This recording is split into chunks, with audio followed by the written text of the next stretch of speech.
All right, today is March 11, 2023, and today I'm going to talk about intensity in training.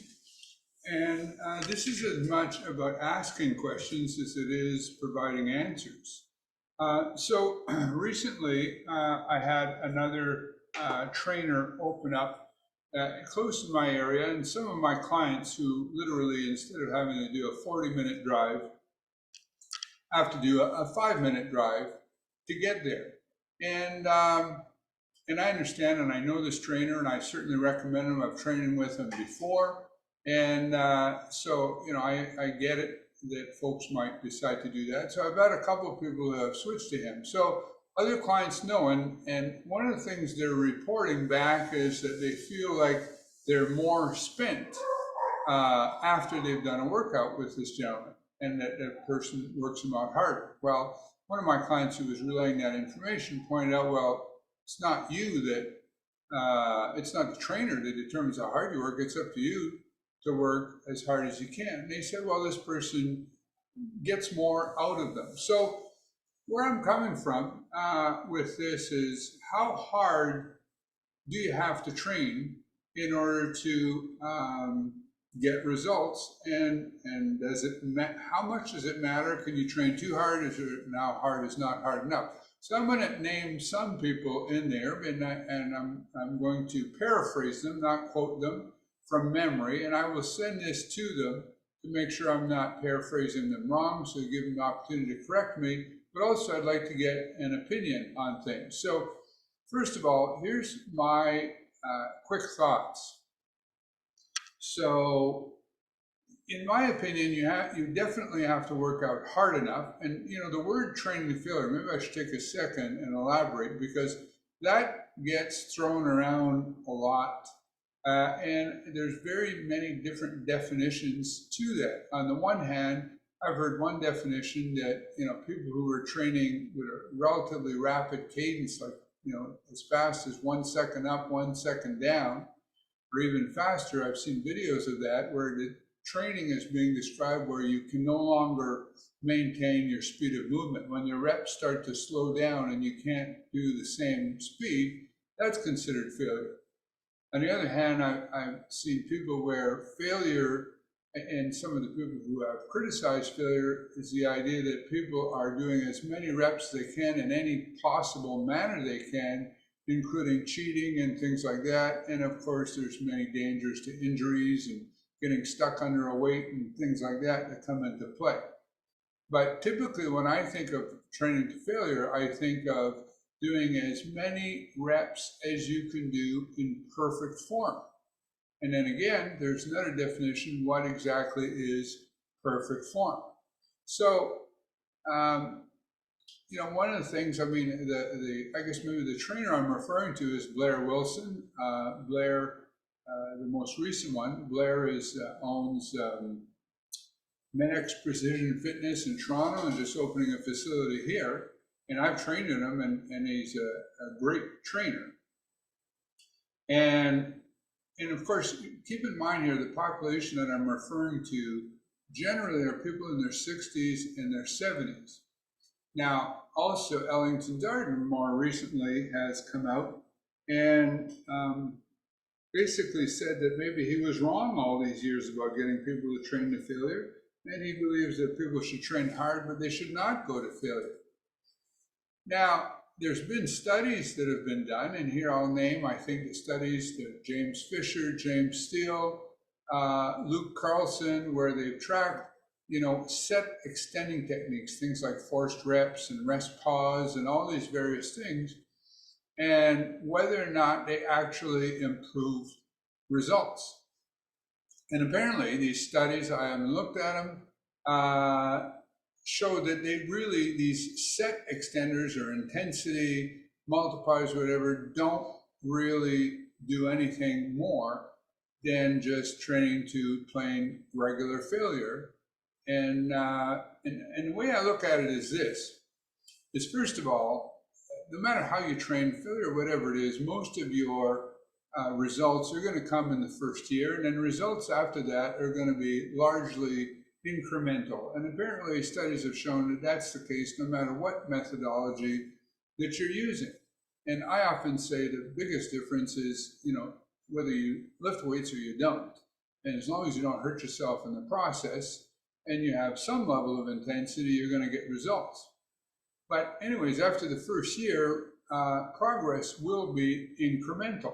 And I have to think that there's going to be a point at which of course I'm refusing to accept that personally, but Father Time eventually will win. And eventually, will I be stronger? I'm 64 today. Will I be as strong at 74? How about 84? How about 94? Is there not a point at which I'm going to start to go backwards no matter what I do, simply because Father Time will eventually have his way?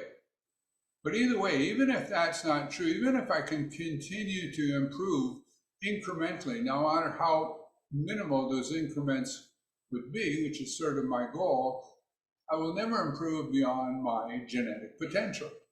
And my genetic potential is what it is, and it's the same for everybody else. You can only get as much as your genetics will allow. I think that's largely accepted.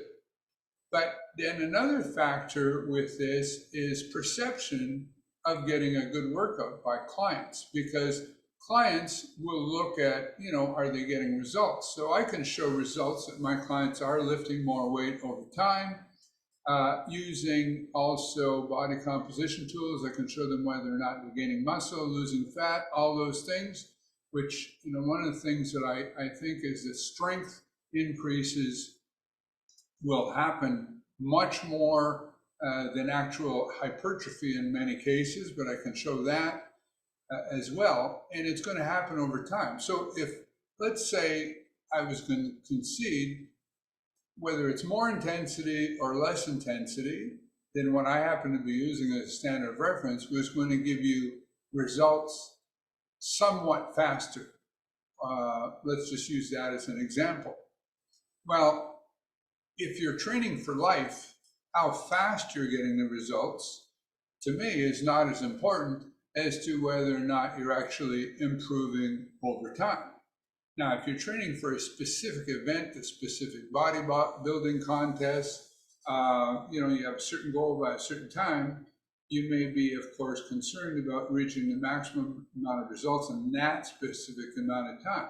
But if you're training for life, and when I say that, I think of it as the time period of training for life, or training for life as in the activities of daily living and enjoying your life and having good quality of life, then as long as you're improving, as long as you are minimizing or even reversing sarcopenia, part of me kind of goes, who cares? But the perception, as I started to allude to, by some people as to whether or not they're getting a good workout is also how they subjectively feel after a workout. And some people would feel like if they were totally spent and it was really hard, they might not like that. While other people like the idea of being pushed to their absolute limits and walking and barely being able to walk when they leave there.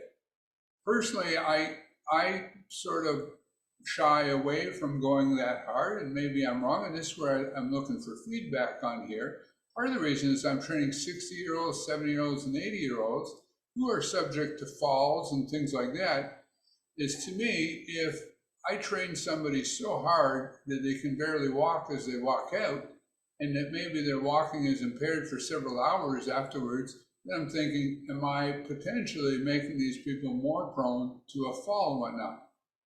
So some of the names I'm going to quote here and paraphrase. So Logan Herlihy from Discover Strength, who I did a podcast with recently and runs the Discover Strength podcast, he says that they often use quite high intensity, even with really old people, and they use set extending techniques and whatnot.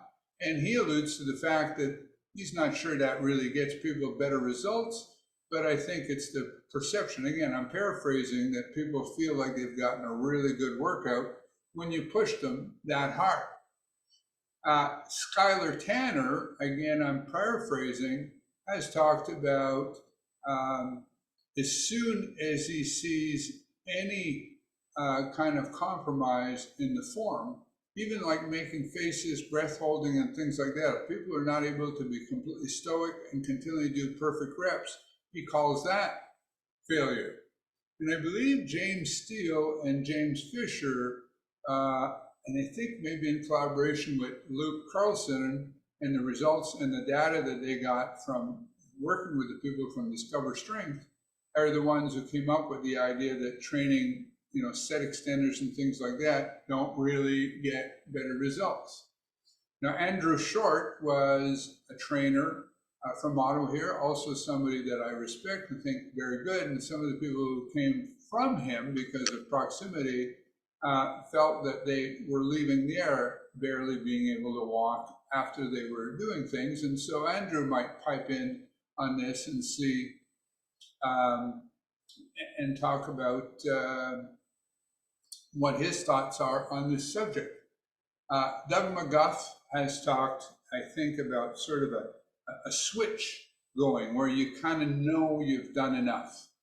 And so, where is the line and what is it? And again, do you train people really hard? And of course, people will gauge, well, I went, and I'm the one, certainly when I did that, I remember, for example, being trained by Blair, because typically I'm not being trained by anybody. Do I push myself as hard as I could? I certainly know when Blair trained me, I'd be afterwards in the shower and things like that and thinking, man, that was a great workout, and wondering if I had a trainer like that all the time, would I get significantly greater results? Would I actually have bigger muscles today than I have? Or where, if I reached a point where I'm plateaued and I'm no longer getting hypertrophy because I'm not training hard enough, but if I had somebody pushing myself like that, would I gain 2, 3, 4, 5 pounds of muscle that I would never reach the way I train? Or am I simply progressing a little bit slower and just incrementally increasing my progress is closer and closer to my genetic potential that I can get? Anyways, all food for thought. Hopefully not too much rambling. Sharing, commenting, subscribing is all greatly appreciated.